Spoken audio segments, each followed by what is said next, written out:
They were very excited about what we were trying to do. So the city project manager, she went to the board and introduced all this stuff to them. We didn't even know it, and they approved it. So awesome. They rezoned over here. So it was really kind of, we got the zoning, and we're right here on 635, 35. There's a lot of apartments around here. We got Addison Circle. We've got, so I think, population-wise, we're good. Oh, big time. And this area is still growing, which is insane considering how big it is already. So we went back to them, and we found out about it and went to them. They said, "Yeah, we did." So that's so cool. So we that's when we started, putting the spot in. We were looking for something we could afford. Right. We were looking for something we could mitigate our expenses. Yeah. If it didn't work out right, if people just did not take to this stuff, if we couldn't get people in here, we bought fairly inexpensive fermenting equipment. Right. We were buying honey in 5-gallon buckets. Oh wow. Yeah. And just to be safe in the beginning. Making small, even though it cost a little more per pound, but it doesn't do you any good to have Yeah.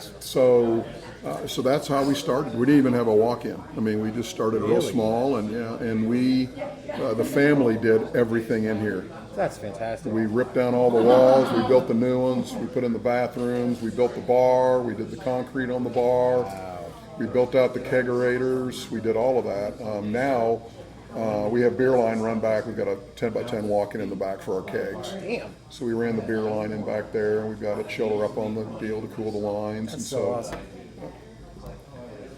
So that's kind of how we ended up here. The thing I don't like about it is a lot of people said it was hard for them to find us because they're thinking brewery, they're thinking kind of warehouse, and we're like, we're a strip. breweries get a boatload of people in because whenever a brewery opens, everybody's going to go try it. Right. They all talk. There's not a lot of mead people around. True. Yeah. So we worked on that.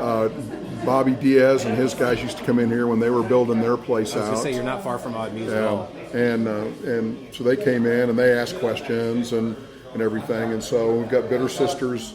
I still haven't talked to them. Mile to the north of us. Yeah. So we've got the fantastic trio here. Yeah. And we send people to each one. As you should. It's part of the community. So. Exactly. So that's helped. Having those two around, close to us has helped because people don't know we're here. Then they find a brewery. They'll type in brewery into Google, and if they're here, we'll come up. Brewery near me, and then you just pop up. It makes sense. We'll pop up. Yeah. And then they go Meadery. What's So it's interesting, but no, it's worked out well. We're renewing our lease. We're going to try to start doing some remodel here. We're going to expand the dining area or the tap room area back into the back. Oh, okay. Tables, chairs, a couple dartboards, maybe some games, just some fun stuff in the back because we've got the room now that we're moving the production facility out. Oh, that's so cool. Now, I had talked to Bobby, and he mentioned that during the pandemic, the city kind of helped them, and they now have a patio due to the pandemic. Did the city also kind of help you guys out when it came to... I heard that because I was doing some research on your podcast. Oh, thank you. And it about blew the top of my head off. Oh, it didn't help you? It didn't help us at all. No. Well, then I'm sorry that you now know that. No, I know it. That's okay because I've got their email. We're getting ready to remodel, so I'm hoping they can go pull some COVID money out and do that. We were closed for 6 months. I was going to ask, I always hate talking about the pandemic because nobody likes talking about it anymore, but now it's part of people's history, so it's something like, especially businesses like yourself, that when there was food, like if you mentioned, if you were 51% food, you wouldn't have had an issue. However, you're not 51% food, so there were issues. I guess, how did the magic pivot word work when it came to the pandemic for you? So, it was good and bad. We were getting ready to start doing distribution. Oh. So we had the walk-in full. We had made we had our stuff ready to go. We were in 5 or 6 different places, able to get our meads in and let them try them and everything. then the pandemic hit, and I knew, well, they're not going to be. You're going to tie up money in mead because you're not going to be, trying to push anything new when you can barely get customers in. So the good part about that was we had a bunch of product already made. Oh, that is good. So it was already costed out, and I didn't have to go buy any because we had a lot made. Right. They made us close to curbside only. Okay. And so a lot of our regulars, we'd only been open a year and a half. I was going to say, I think right at that time frame, a year and a half. And so, but we had enough regulars that were, thank God they came and they got stuff. We've pushed out a lot of social media stuff. That's good. And then the state allowed us to do home delivery. Oh, cool. So we started doing home delivery like in a 5 to 10 mile radius. It wasn't, real far. And we put that on our website. And we'd get some people that call in orders and we'd can stuff up for them or put them in growlers and do a little bit of delivery for them. So, we were able to survive that. And then it was, I guess, I think August time frame, the state came out and said, if you are a tap room or winery or whatever and you're not a food establishment, you can apply for a temporary food license.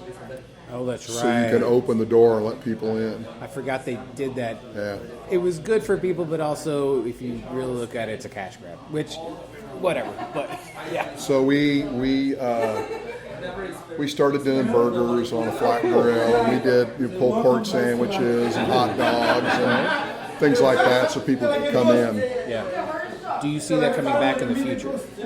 Food? Yeah. No, it would be fun to partner with a restaurant. Right. But as far as us doing it, it's the equipment, it's a lot of overhead. and you're constantly, you have to have grease traps put in, event hoods, all the cost of all the equipment and dishwashers, and it's just, not what we do. Right. That makes sense. So, we would, at some point in time, if we put another tap room in somewhere in the state, we would, we could maybe work with a restaurant that we could kind of do a joint thing. Yeah. But for branding, and I would want to keep it, Breaking Brew Meadery. So that'd be a little selfish. Oh, of course. Breaking Brew Meadery with Al's Pizza. Yeah, there you go. Now, the name is great because people, they see the brew and they think, okay, well, maybe they have beer here as well. But then you have Meadery at the end. They're like, oh, well, what's a Meadery? So then they find out about the mead. So where did the name Breaking Brew come from? And then I had heard about the logo, but I want you to tell the story about it. So the name, we were coming up with different names and trying to figure this whole thing out. And we were in the car and we were going out to Arizona for spring training for the Rangers. My boys and I we were going out there. I've always wanted to do that. I just haven't done it yet. And I heard a Breaking Bad deal on the radio. And I said, well, we're trying to kind of break the beer habit, Why don't we could do like Breaking Brew, break the beer habit, come drink mead, not don't drink beer, just mix us, put us in the mix. Right, exactly. And so that's kind of where it came from. Right. And we thought, well, it kind of has that pop culture reference to it, where people would kind of, it would stick in their head. Right. And so that's where we came. That's how we came up with it. And that's where the wrecking ball comes in. That's where the wrecking ball comes in. Yep. Did you happen to be in New Mexico when that happened? I don't remember if we were in Texas or New Mexico. Okay. Yeah. I know most of that drive is Texas, so that's a long drive. Yeah. Yeah, we drove to. I go to WrestleMania every year, so when it was out in Phoenix, I guess 14 years ago now or whatever. We drove out there, and most of that trip, 2/3 of that trip is Texas, and then the rest of it is just easy drive after that. So now I've been to a lot of breweries, I've been to a lot of bottle shares, and mead is now starting to pop up more, not from the brewery side, but people bringing it themselves. Where do you think? Because obviously, like you said, there was under 100 meaderies when you started. Now there's over 600. Where do you think the future for mead and meaderies will be going now, considering it's being more brought into other breweries and bottle shares and all that? Yeah. So it's interesting because you don't want competition, but you want competition. Right. If there's a meadery in another city, and when someone comes here, they would look for it if they liked it. As a matter of fact, we get a lot of people in from out of town that have been to meaderies, and they when they search for meaderies, we're like the only tap room that comes up. Yeah. So that's a good thing. The selfish in me says I don't want to be a fad. True. We want to be really careful with how we do that. Yeah. I mean, I saw like the seltzer craze. Yeah. Everybody made a seltzer. Everybody. Well, it took like 2 weeks to make, so it made sense. Yeah, and it's sugar and all kinds of stuff. And you've seen a lot of them. That field is kind of. Oh, they stopped for sure. Yeah. And so we don't want to be that. We want it to be hangers on. We want this to be a good thing. We would like to start doing, and we're planning on doing some mead classes. That's awesome. So we can get the home brewers in and start showing them how to make the meads and some of the tips and tricks. I like that. Let them try different things.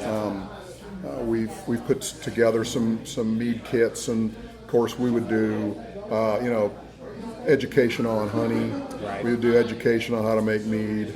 And all of that, and then teach them how to make it, and then let them take their small batch stuff home with them, and whether they want to make a big mead or make a smaller mead, if they want to do a fruit or do whatever, we'll probably start them with just a base mead. Of course. And I think that will get us into that realm, because a lot of the people that are doing that, you've got your home brewers, and they've got when they're bringing their stuff to bottle shares. Yeah. And people are bringing, they went to a city somewhere, there's a brewery that you can't get, and they're bringing theirs in. Mm-hmm. So we hope, to kind of get into that space. But we're finding more and more people that are coming in here starting to homebrew mead. That's amazing. It's super easy to get started. Okay. Yeah, we call it milk jug mead. You just go get a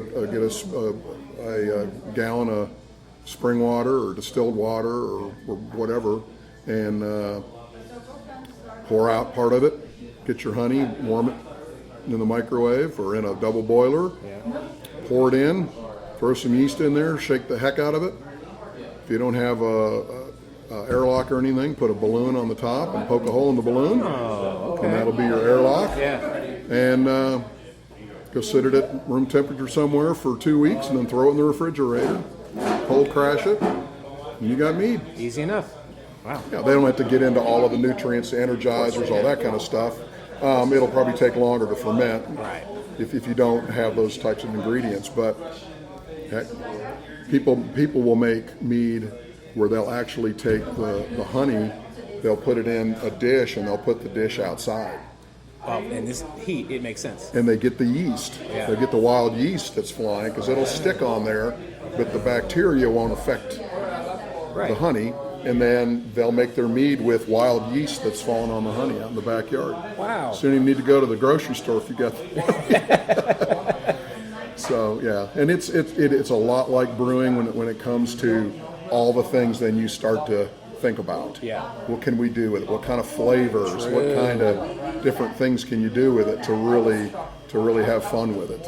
Which I'm glad you brought that up, because you guys do seem like you're having so much fun when it does come to trying different things and seeing, I guess, almost like elastic or silly putty, like see how much stretching you can really do when it does come to mead and the flavor profiles. Mm-hmm. How many of the old recipes are you guys still using, or are you guys just constantly, like, maybe an idea will pop up and then you try it and see if it works? Yeah, we are constantly doing new stuff. Okay. To the detriment of the people that like some of the old stuff. Yeah. Where's that flavor? Well, we only have 12 taps, so we can't make them. Right. We probably have, and I'd have to go back, we probably have 25 to almost 30 meads labeled. Damn. We've come up with a fall and winter stretch. We've got our summer meads, and then we have kind of our old faithfuls that we kind of use year round that do the best. So, but we're constantly coming out with new ones. We're working on a pineapple habanero and mint. Ooh. And it is wonderful. Yeah. We didn't have enough pineapple in it. Okay. So we want to be able to get a little more of the pineapple in it, but you get that pineapple, you kind of get that sour, the